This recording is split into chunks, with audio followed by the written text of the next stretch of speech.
오늘 드려지는 예배는 종려 주일 예배로 우리가 하나님께 예배를 올리고 있습니다. 종려 주일이라면 예수께서 십자가의 죽으심을 감당하시기 위해서 예루살렘 성에 입성하신 날을 기념하는 날이기도 합니다. 그래서 오늘 성경 본문에서는 그 부분을 구체적으로 이야기하지 않지만 다른 공관복음 사복음서에서는 종려나무 가지를 흔드는 장면이 나오게 되죠. 그래서 유래하여 종려주일이라고 이야기를 합니다.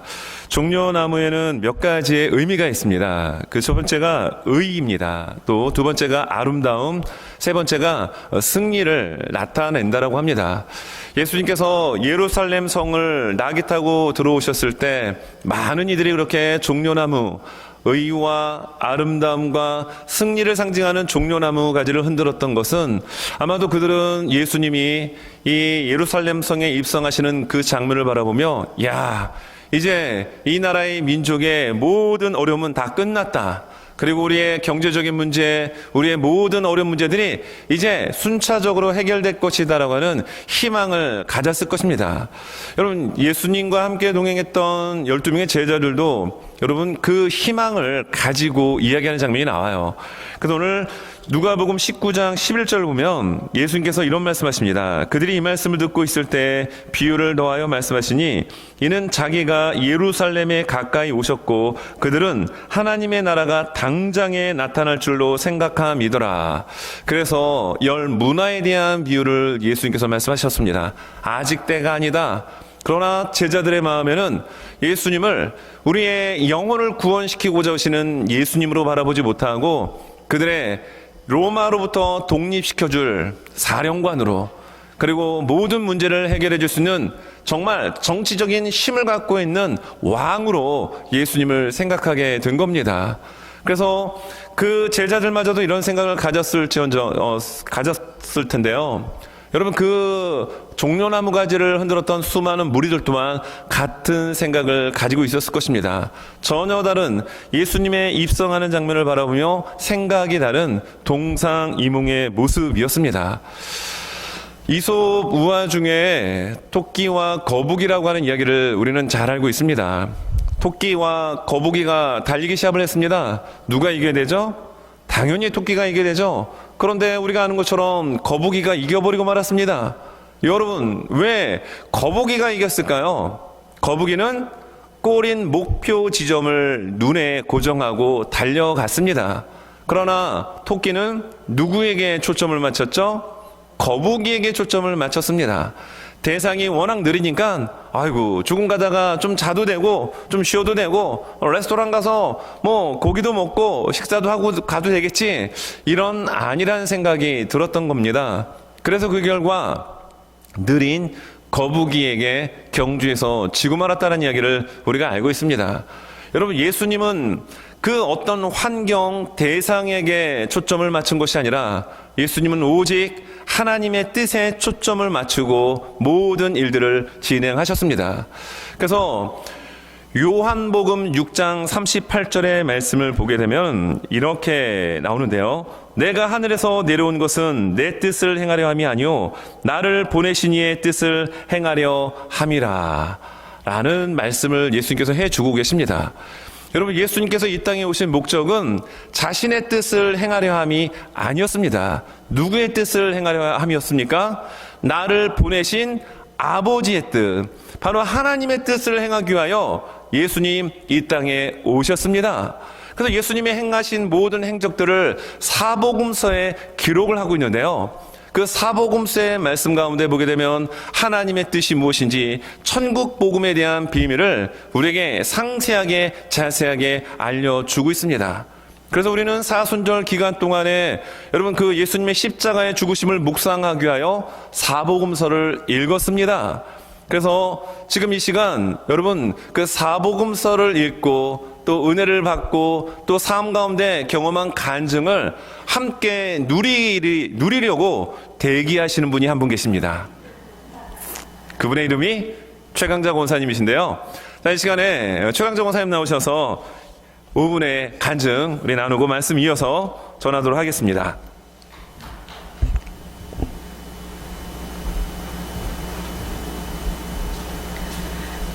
안녕하십니까. 저는 여기서 여러분들은 제 얼굴을 보이시겠지만 저는 지금 누가 누군지 보이지가 않아요. 그러니까 이해하시기 바랍니다. 진짜 참 저는 아무것도 할 수 없는 사람인데 목사님께서 갑자기 사복음서 읽고 경험한 거 간증을 하라고 하셨어요. 그럴 때 저는 저는 못하는데요. 그랬더니 목사님이 아시잖아요. 단호하시게 말씀하셨습니다. 하라고, 할 수 있다고. 그래서 이제 우선 저에 대한 소개를 하겠다면 저는 아주 어리석고 말주변도 없는 사람이에요. 근데 제가 이렇게 쓸 수 있다는 거는 정말 주님의 은혜라고 생각합니다.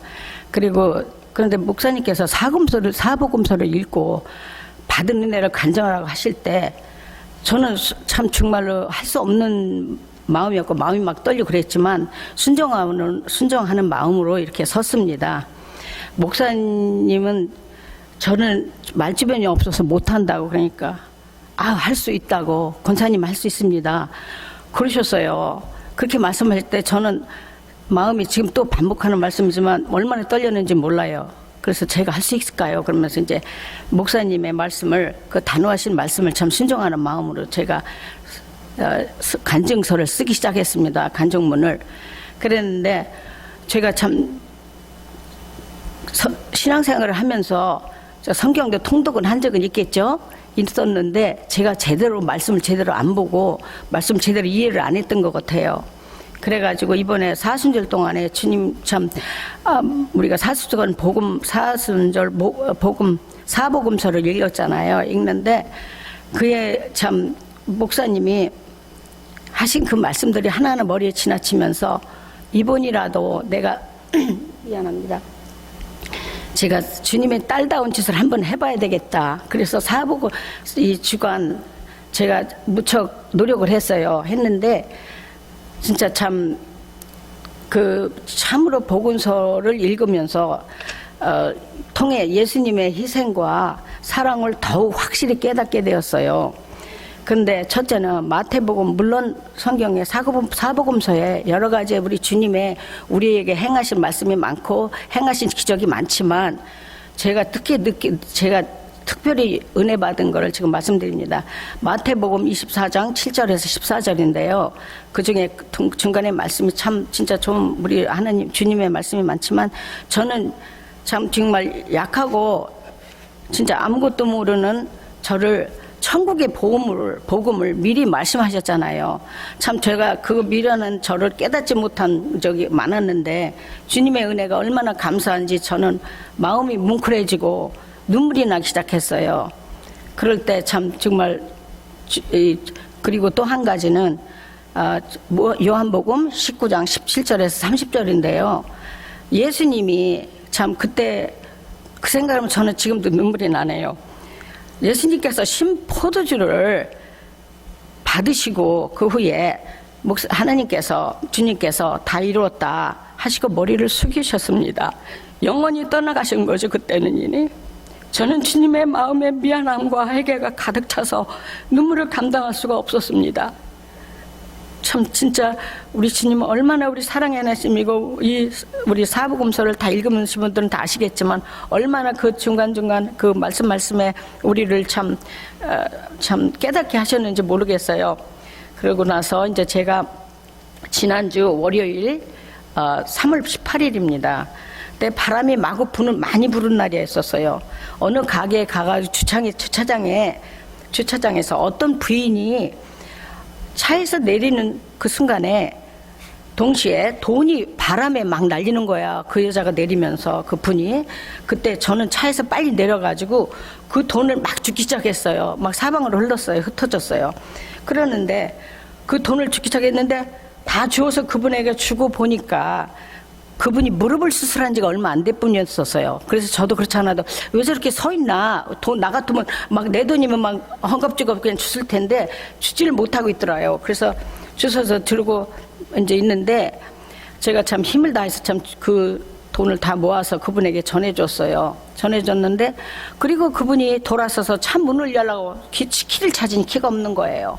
키도 없고 또 셀폰도 없고 알고 보니까 그분이 돈이 땅에 떨어지면서 당황해서 차문을 잠고 그냥 내린 거예요.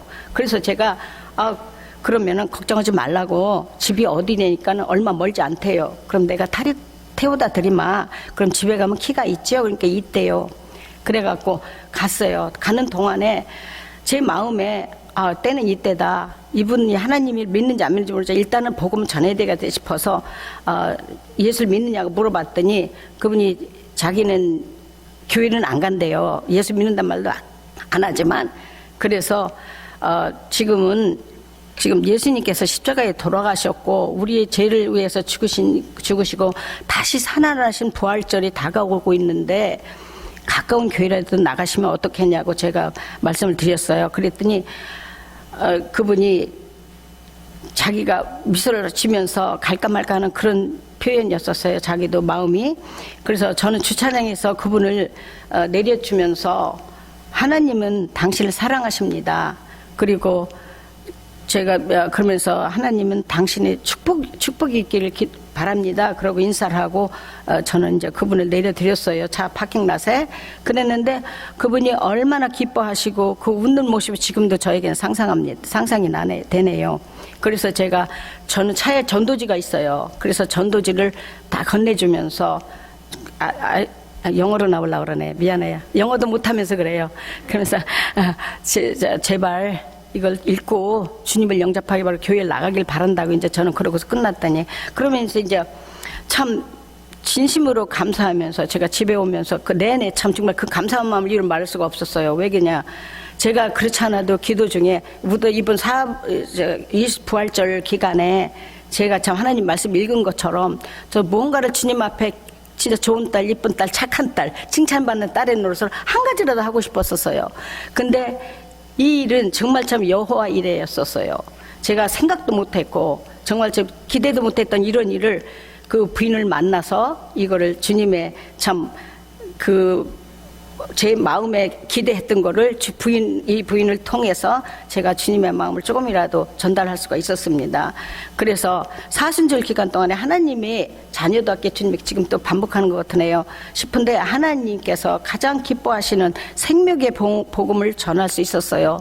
그리고 이렇게 협력하여 선을 이루시는 은혜가 감사하고 또 감사드렸습니다. 하나님께서는 사순절 기간에 저와 함께 하셨습니다. 그리고 하나님께서는 우리와 함께 하십니다.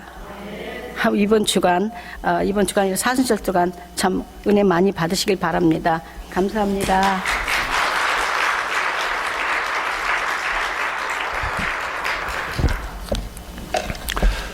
네, 오늘 우리가 사순절 기간 사복음서 읽은 내용을 가지고 우리 구역장님들 중에 한 분이 말씀을 좀 전했으면 좋겠습니다라고 했더니 모두 다 이구동성으로 힘들어요, 못해요, 뭐 이런 분들이 대부분이었습니다. 그런데 이제 이렇게 이제 순서대로 이렇게 말씀을 드리는데 최권사님이 말주변은 없지만 보니까 주변이 많으세요. 말이 그냥 막 이렇게 그냥 막 여기 있습니다. 너무 은혜롭게 잘 전해주셨고요.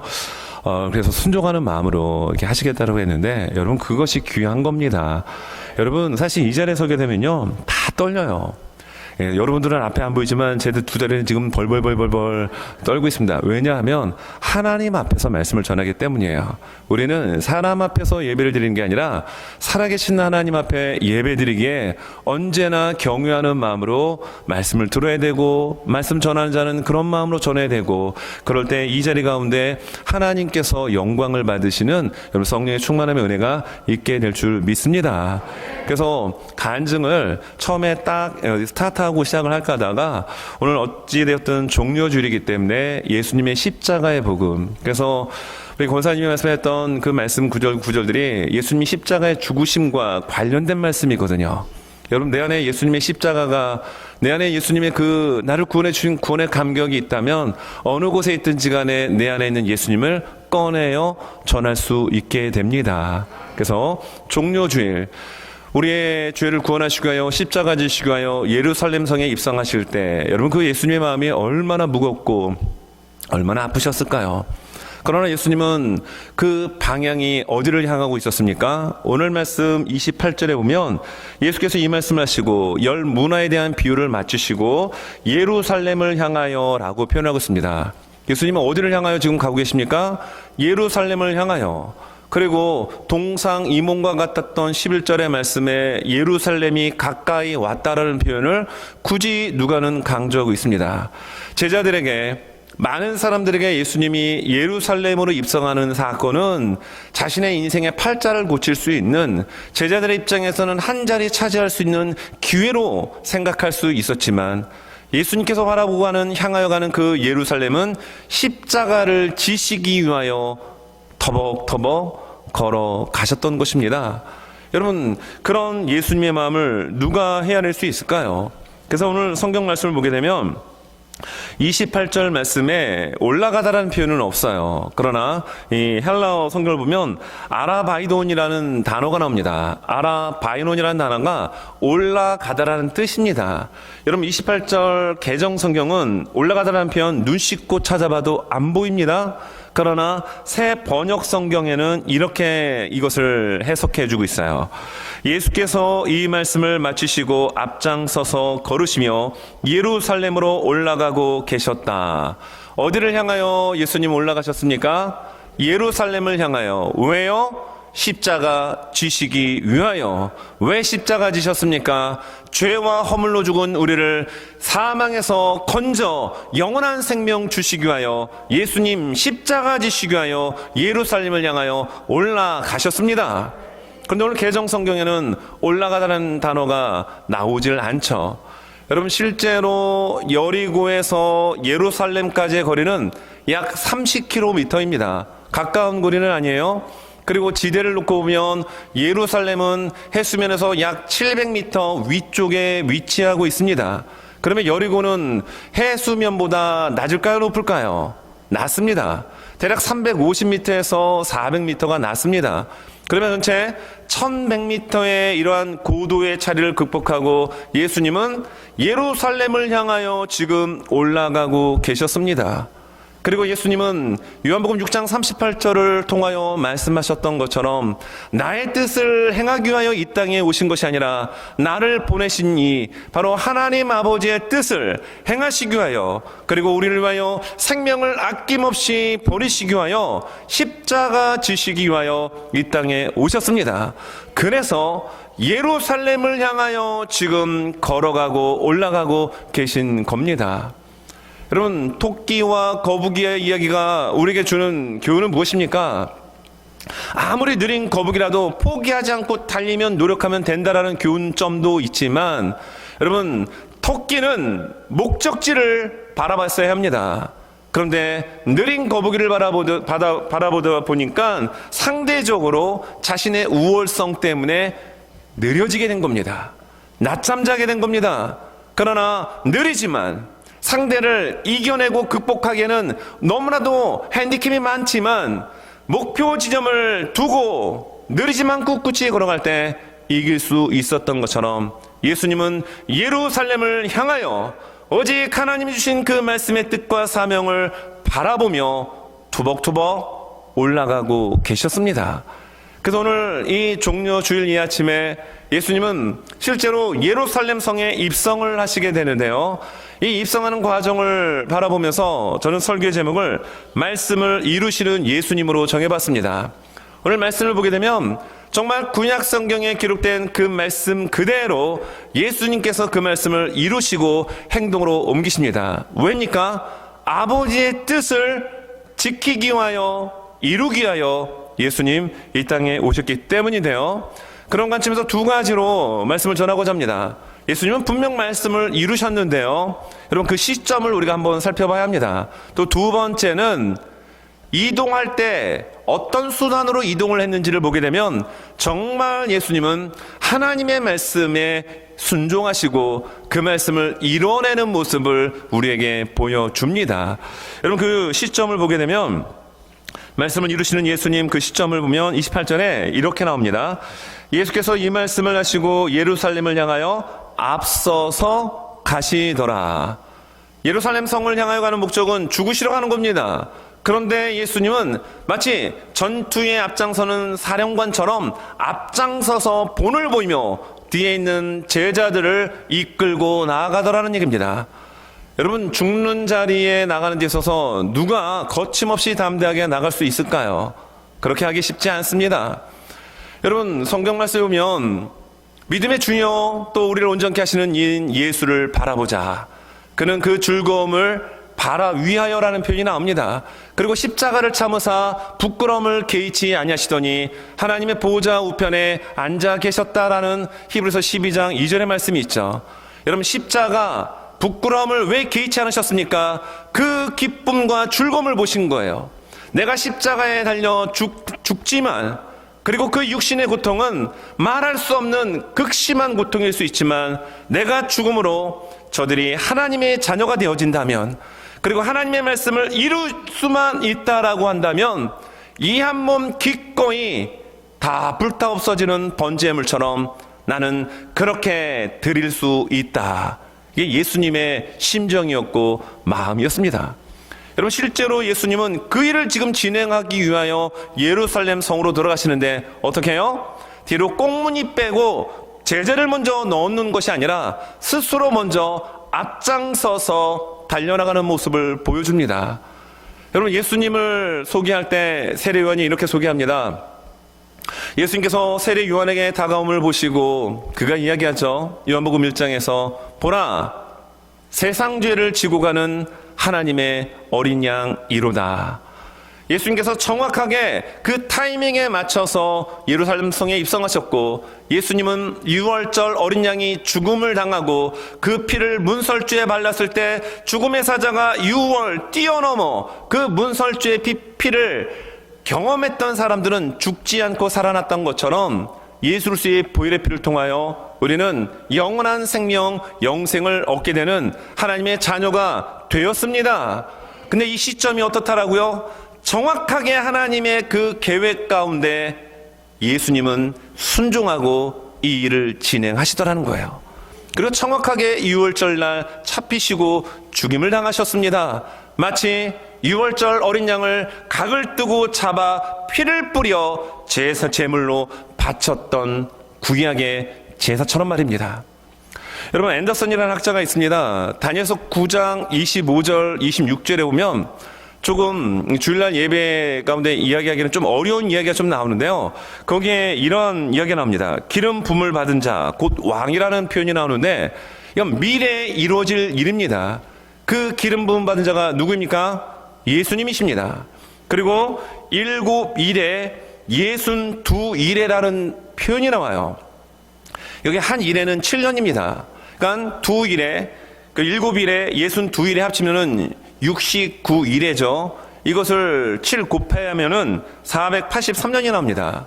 예루살렘 스룹바벨의 성전이 세워진 지가 BC 444년에서 445년이 됩니다. 여러분, 이 숫자를 합치게 되면 물론 앤더슨은 태양력인 1년을 365일로 계산하지 않고 태음력을 사용해서 360일로 계산을 합니다. 그 결과 오늘 예수님이 예루살렘 성에 입성하시는 그 시점이 정확하게 맞다라고 앤더슨은 이야기합니다. 무슨 얘기일까요? 예수님은 철저하게 하나님의 뜻을 이루시기 위하여, 그리고 죽어가는 우리의 영혼을 살리시기 위하여, 그래서 누가복음 19장의 초반부를 보게 되면 어떤 이야기가 나오죠? 삭개오에 대한 이야기가 나옵니다. 그리고 예수님이 정말 중요한 얘기를 하십니다. 19장 10절, 인자가 온 것은 잃어버린 자를 찾아 구원하려 함이니라. 잃어버린 영혼들이 너무 많습니다. 사단의 졸개, 어둠의 사망의 종로로 사는 이들이 너무 많았습니다. 그래서 그들을 잃어버린 자리에서 다시 찾기 위하여 예수님 이 땅에 오셨고, 그리고 정확한 그 시점에 예수님은 십자가 지시러 예루살렘 성으로 앞장서서 당당히 입성하셨습니다. 말씀을 이루시는 예수 그리스도를 우리는 만나게 됩니다. 여러분, 또 말씀을 이루시는 예수님은 그가 이동하는 수단, 즉 오늘 성경 보니까 예수님이 오토바이 타고 가신 거 아니잖아요. 뭐 벤츠 쫙 이렇게 타고 들어가신 것도 아니었습니다. 무엇 타고 들어가셨습니까? 나귀 타고 들어가셨습니다. 여러분, 이 말씀이 30절, 35절인데요. 자, 이르시되 너희는 맞은편 마을로 가라. 예수님께서 이제 이 제자 둘을 택하시고 이들에게 이제 심부름 시킨 겁니다. 자, 그리로 들어가면 아직 아무도 타보지 않은 나귀 새끼가 매어 있는 것을 보리니 풀어 끌고 오라라고 심부름 시킵니다. 자, 그리고 성경 말씀에 보게 되면은 35절입니다. 그것을 예수께로 끌고 와서 자기들의 겉옷을 나귀 새끼 위에 걸쳐놓고 예수를 태우니. 여러분, 한 번도 뭐 이렇게 타보지도 않고 메우지 않은 나귀 새끼를 끌고 왔습니다. 그리고 그 위에 자기 제자들의 겉옷을 얹고 예수님이 타시는 장면이 35절에 나오더라는 얘기예요. 여러분, 예루살렘의 높이는 700m라고 말씀드렸습니다. 여리고는 한 해 수면보다 한 350에서 400m 낮다라고 얘기했어요. 길이는 30km입니다. 이 길을 걸어 올라오는 길이 쉬운 길이 아닙니다. 먼지도 나고 굉장히 많은 어려움들이 있었을 것입니다. 그러나 예루살렘을 중심으로 동쪽으로 3km 지점에 베세다 베다니가 위치하고 있어요. 자, 거기까지 쭉 올라와서 거기에 정점에 딱 서게 되면 예루살렘 성이 보인다라고 합니다. 여러분, 지금 약 27km를 걸어 오셨어요. 그리고 나머지 3km는 나귀를 타고 예루살렘 성에 입성을 하십니다. 예수님께서 27km 걸어오시다가 탈진되셔서 너무 힘이 드시니까, 얘들아, 성경에 보니까 다윗도 솔로몬도 노새, 즉 나귀를 탔던데 나도 한번 나귀 타고 한번 들어가 보자. 예수님이 심심하셔서 이렇게 하셨던 건가요? 아닙니다. 왜 나귀를 예수님은 선택하셨을까요? 이 또한 하나님의 말씀을 이루고 성취하시고자 하는 예수님의 깊은 뜻이 담겨져 있습니다. 여러분, 스가랴 9장 9절에 보면 유명한 말씀이 나오죠. 자, 이 말씀 앞에 한번 화면 보며 같이 한번 읽겠습니다. 스가랴서 9장 9절입니다. 시작. 시온에 따라 크게 기뻐할지어다. 예루살렘에 따라 즐거이 부를지어다. 보라, 내 왕이 내게 임하시나니 그는 공의로우시며 구원을 베푸시며 겸손하여서 나귀를 타시나니 나귀의 작은 것 곧 나귀 새끼니라. 아멘입니다. 여러분, 예수님께서 나귀 새끼를 타신 이유는 성경에 기록되어 있기 때문에 그 말씀을 이루시기 위하여 예수님 나귀 새끼 타고 들어가신 겁니다. 이왕이면 왕으로 들어가기 위해서는 나귀보다는 좀 폼나는 하얀 백마를 탄다든지 건장한 말을 타고 들어가는 것이 보다 좀 그럴듯해 보이지 않겠어요? 그러나 예수님은 말보다는 좀 급이 낮은 노새 나귀를 타고 입성하셨습니다. 왜입니까? 말씀을 이루시기 위함이었습니다. 여러분, 왜 예수님께서 나귀를 타고 예수님께서 예루살렘에 들어가셨는지 그 이유는요, 반역한 이들을 척결하기 위함이 아니었습니다. 무엇을 알려주기 위함이었을까요? 하나님께서 당신들에게, 여러분들에게 평화를 주기를 원하십니다라고 하는 메시지를 던져주기 위함이었습니다. 예수님이 이 땅에 오신 목적, 여러분, 사복음서를 우리가 쭉 읽고 있었지만 여러분, 그 목적 중에 한 가지가 우리에게 생명을 주시기 위하여 예수님이 이 땅에 오셨습니다. 대속물로 예수님이 이 땅에 오셨다라고 말씀하셨습니다. 제자들은 지금 예루살렘 성에 들어가면 한 자리 차지하려고 동상이몽 엉뚱한 생각을 하고 있었지만 정작 예수님은 죽기 위함이었고, 누가복음 18장에서도 내가 죽는다, 십자가에 죽는다, 그리고 3일 만에 살아난다, 여러분 강조하셨습니다. 근데 이런 이야기는 싹 잃어버린 채 온통 입신양명에 대한 생각으로만 제자들은 정신이 없었습니다. 회중들도 정신을 못 차렸습니다. 그러나 이때 예수님은 나귀를 타시는 것을 통하여 자기가 제물이 되어질 것을, 마치 한 번도 태워보지 못한 나귀가 그 예루살렘 성으로 들어가는 장면을 제사장적 입장에서 보게 되면, 아하, 저것은 하나님 앞에 드려지는 제물이다. 그래서 세례 요한이 얘기했던 겁니다. 보라, 세상 죄를 지고 가는 하나님의 어린 양이로다. 정확한 표현이었던 겁니다. 여러분, 나귀를 타고 들어가신 그 목적은 예수님이 친히 대속물이 되신 거, 내가 너희들을 척결하고 너희들을 심판하는 것이 아니라 평화를 전하기 위하여, 화평케 하기 위함을 말씀해 주기 위함이었습니다. 그래서 여러분, 마태복음 20장 28절의 말씀, 우리 스크린 바라보며 한번 같이 한번 읽겠습니다. 자, 시작. 인자가 온 것은 섬김을 받으려 함이 아니라 돈이요 섬기려 하고 자기의 목숨을 많은 사람의 대속물로 주려 함이니라. 아멘입니다. 로마서 4장 25절 마지막 절에서는 이렇게 말씀하는데요. 예수는 우리가 범죄한 것 때문에 내줌이 되고, 우리가 범죄한 것 때문에 예수님이 십자가에 달려 돌아가셨다는 얘기입니다. 그리고 또한 우리를 의롭다 하시기 위하여 살아나셨느니라. 아멘입니다. 우리는 이걸 믿습니다. 그리고 이어져 나오는 로마서 5장 1절 같이 한번 읽습니다. 시작. 그러므로 우리가 믿음으로 의롭다 하심을 받았으니 우리 주 예수 그리스도로 말미암아 하나님과 화평을 누리자. 아멘입니다. 예수님이 십자가에 지신 것, 그 숱한 고통과 수치와 조롱을 당하신 것은 하나님과 우리의 관계가 끊어졌기 때문입니다. 원수의 관계였습니다. 그것을 회복시키기 위하여, 화평케 하기 위하여 예수님 이 땅에 오셨습니다. 그래서 그 이유를 로마서 5장 10절에서 이렇게 또 설명을 하고 말씀하죠.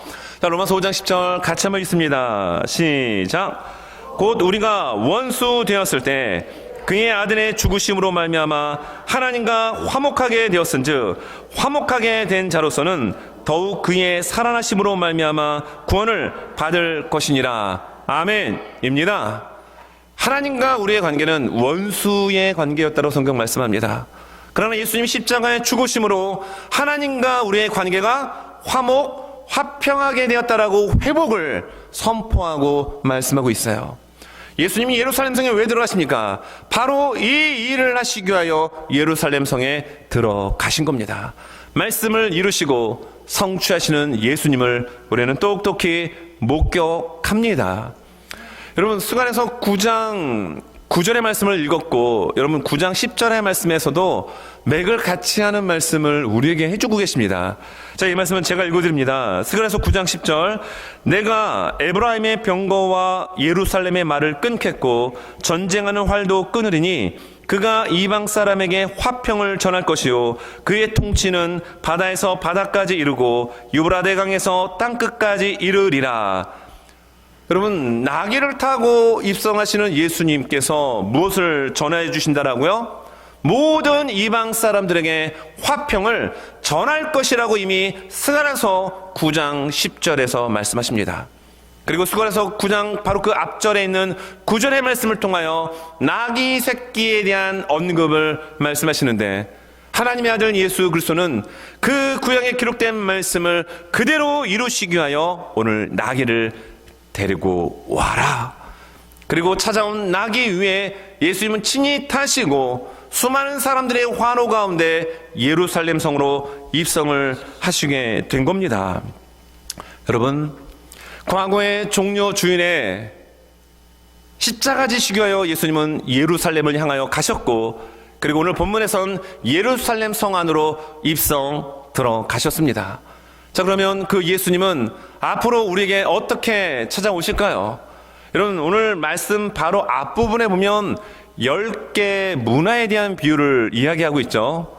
그래서 마태복음 25장의 두 번째 비유에 나오는 달란트의 비유와 혼동하는 분들이 있습니다. 그럼 마태복음 25장의 세 가지의 비유는 미래에 우리에게 닥쳐질 천국의 그 모습을 우리에게 알려주는 겁니다. 우리가 지금 겪고 있는 행복한 천국의 이미지가 아니라 먼 날 주님이 이 땅에 오셨을 때 우리가 맞이할 하나님의 나라 천국에 대한 이야기입니다. 근데 오늘 문화에 대한 이야기를 하면서 마지막 부분 어떻게 끝납니까? 오늘 본문 바로 앞절 27절에 이렇게 말씀합니다. 문화에 대한 비유 마치고 그리고 내가 왕됨을 원하지 아니하던 저 원수들을 이리로 끌어다가 내 앞에서 죽이라 하였느니라. 여러분, 예수님 나귀 타고 돌아가신 것은 평화를 상징하는 나귀, 그리고 예수님 구약의 말씀처럼 그 화평을 전하기 위하여 들어가신 것입니다. 그런데 왜 문화의 비유 마치고 바로 그들을 심판하고 내 앞에서 죽이리라고 하는 이러한 말씀을 예수님 하셨을까요? 예수님이 이 땅에 다시 오시는 그날, 주님이 이 땅에 재림하시는 그날 그 일이 일어날 것이기 때문입니다. 예수님은 하나님의 말씀을 이루시고 성취하시는 분이십니다. 우리는 그 하나님의 말씀에 순종하는 예수님을 본받아야 합니다. 왜냐하면 주님은 우리에게 말씀하시고 우리는 그 하나님의 말씀에 순종하며 살아갈 때 우리는 진정한 자유를, 희열과 기쁨을 누리며 살 수 있는 존재이기 때문입니다. 이 문화의 묘는 먼 훗날 이루어질 일입니다. 그러나 예루살렘의 입성을 앞두고 제자들이 너무 들떴거든요. 그래서 11절에 다시 한번 제가 말씀드리지만 그들은 하나님의 나라가 당장에 나타날 줄로 생각함이었더라. 예수님 말씀하시는 겁니다. 워이 얘들아 정신 차려. 지금 아니야. 너희들이 생각하는 그 완전한 그 나라는 주님이 이 땅에 다시 오늘 그 초림이 아닌 재림의 사건을 언급하고 예수님 말씀하신 겁니다. 그래서 27절에 이러한 무서운 표현을 하신 거예요. 여러분 계시록 19장을 보게 되면 혼인잔치가 있게 되죠. 예수님이 이 땅에 다시 오시는 그날 예수를 믿는 하나님의 자녀들은 예수님 앞에 서게 될 것입니다. 신랑 되시는 예수님과 신부되는 교회 공동체, 신부되는 예수님을 믿는 하나님의 자녀들은 예수님 앞에 서게 될 것입니다. 그리고 혼인잔치를 하게 될 거예요. 그 부분을 요한계시록 19장에서 설명을 하는데 요한계시록 19장 11절에서 이렇게 말씀합니다. 같이 한번 이 말씀 읽겠습니다. 시작. 또 내가 하늘이 열린 것을 보니 보라 백마와 그것을 탄 자가 있으니 그 이름은 충신과 진실이라. 그가 공의로 심판하며 싸우더라. 여러분 혼인잔치 그리고 그 위에 나오는 백마를 탄 사람을 소개합니다. 여기에 백마를 탄 사람은 누굴까요? 예수님이십니다. 여러분 오늘 본문은 나귀를 타고 들어가시죠. 화평케 하시기 위하여, 평화를 전하기 위하여, 십자가 지시기 위하여, 말씀을 이루시기 위하여 나귀 타고 들어가시는데 여러분 먼 훗날 주님이 이 땅에 오시고 혼인잔치 이후에 그 백마 탄 예수님은 심판하신다라는 겁니다. 여러분 그래서 오늘 문화의 이야기가 마지막 27절에서 그 부분을 이야기하고 있는 겁니다. 예수님은 종려 주일을 오셨고 그리고 십자가를 지시고 돌아가셔서 그 예수를 믿는 모든 이에게 영원한 생명 은혜를 우리에게 부어 주셨습니다. 여러분 그것에 정말 감격하며 감사하며 살아가는 우리 모두가 되실 수 있기를 간절히 원합니다. 정말 오늘 내가 주님 사랑하는 것보다 더욱 내일은 주님을 더욱 사랑하고 이전보다 더욱 주님 사랑하는 우리 모든 교회의 믿음의 식구들이 될 수 있기를 예수님의 이름으로 축원합니다. 그럴 때 주님이 백마 타고 오시는 그날 우리는 그 심판의 대상자가 아닌 주의 품 안에서 진정한 쉼과 안식을 누리는 하나님의 놀라운 은혜를 맛보아 경험하게 될 줄로 믿습니다. 말씀을 정리합니다. 여러분 오늘 성경 본문 말씀은 말씀을 이루시는 예수님을 우리에게 잘 보여줍니다. 그 시점도 내가 원하는 시점이 아니라 주께서 계획한 시점이 아니라 하나님 아버지께서 계획한 그 시점 그대로 순종하고 예루살렘을 향하여 발걸음 옮기셨고 그 높은 지대를 향하여 힘차게 앞장서서 예수님은 걸어 들어가셨습니다. 그리고 또 다른 이동수단인 다른 것을 이용할 수 있었지만 성경의 말씀에 기록된 그 나귀를 찾아 타시고 예루살렘 성 안으로 예수님 들어가셨습니다. 철저하게 하나님의 말씀에 순종하는 예수 그리스도, 그 말씀이 내 삶 가운데 적용이 되어지고 작동이 되어지고 눈앞에 목도될 수 있도록 이루어지는 그 모습이 여러분 우리의 삶 가운데도 있어지기를 주님은 원하고 계십니다. 그리고 주께서 이런 말씀을 오늘 말씀하시는데요. 여러분 31절에 보면은 이렇게 기록하고 있습니다. 만일 누가 너희에게 어찌하여 푸느냐 묻거든. 그렇잖아요. 아니 얘기도 안 하고 그 나귀 새끼를 이렇게 풀어서 끌고 가면 주인 입장에서는 도둑으로 보일 거 아니에요. 그래서 만약에 그 주인이 이렇게 물어보면은 말하기를 주가 쓰시겠다 하심에 보내심을 받은 자들이 가서 그 말씀하신 대로 만나지라. 나귀 새끼를 풀 때 그 인자들이 이르되 어찌하여 나귀 새끼를 푸느냐 대답하되 주께서 쓰시겠다 하되. 그러니까 어떻습니까? 그 주인이 그냥 그것을 허락하더라는 얘기입니다. 여러분, 나귀는, 여러분, 노새는 그래서 재산적 가치가 있는 겁니다. 전혀 알지도 모르는 일면식이 없는 사람이 와서 나귀의 그 멍에 끈을 풀어가지고 끌고 가려고 하는데 왜 그러냐고 이야기했을 때, 내가 쓰려고 합니다. 그러면 쓰십시오 하고 여러분 이야기할 수 있는 사람이 있던가요? 그런 사람이 있지 않습니다.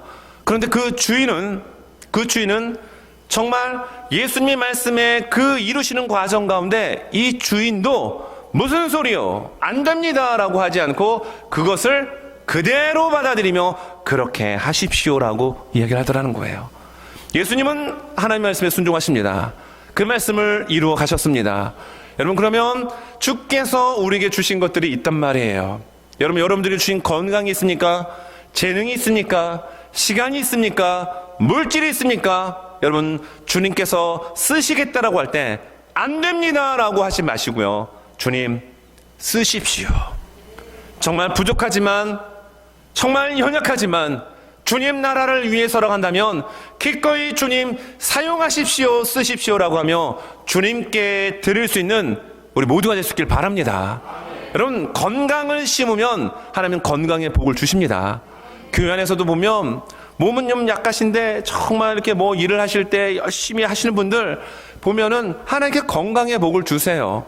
또 주신 은사가 있습니다. 재능이 있습니다. 그 재능 가지고 열심히 하면 또 하나님께서 여러분 좋은 것 심었기에 좋은 것으로 채워주십니다. 물질도 마찬가지입니다. 시간도 마찬가지입니다. 우리에게 있는 것, 여러분 나를 위하여 쓰는 것보다 주님의 나라를 위하여 기꺼이 주님께 드림받아지고 쓰임받는다고 한다면 여러분 그것은 또 다른 하나님의 놀라운 은혜를 경험할 수 있는 계기가 될 줄로 믿습니다. 주님께서 쓰시겠다라고 할 때, 내 이 몸뚱아리는 너무 소중해 라고 하며 자신을 위해서는 쓰는데 주님 나라를 위하여 입 한번 뻥끗하지 않고 복음 전하지 않는 이러한 삶을 살기보다는 부끄럽지만 내 안에 예수님 계시기에, 내 안에 성령님 계시기에 기꺼이 그 주님을 전하는 그 귀한 의의 도구로 쓰임받는 우리 모두가 되어야 합니다. 여러분, 녹슬어 없어지기보다는 정말 죽도록 충성해서 달아 없어져 주님 앞에 설 수 있는 우리 모두가 될 수 있길 바랍니다. 여러분, 주님은 기록된 하나님의 말씀 그대로를 성취하셨습니다.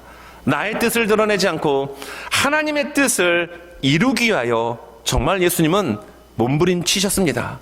겟세마네 마지막 동산 처절한 기도의 현장 가운데도 마치 땀이 핏방울 밝히는 그 현장 가운데도 나의 뜻을 구하지 않고 아버지의 뜻대로 원대로 하시옵소서. 말씀을 이루시는 예수님, 말씀을 성취하시는 그 예수님이 우리와 함께 하십니다. 그 예수님이 여러분의 삶 가운데 주인 되십니다. 그럼 우리 어떻게 될까요? 그 예수님의 말씀을 이루신 것처럼 나 또한 내가 가지고 있는 것들을 주님께 드림으로 귀하게 쓰임받을 수 있는 우리 모두가 되실 수 있기를 예수님의 이름으로 축원합니다.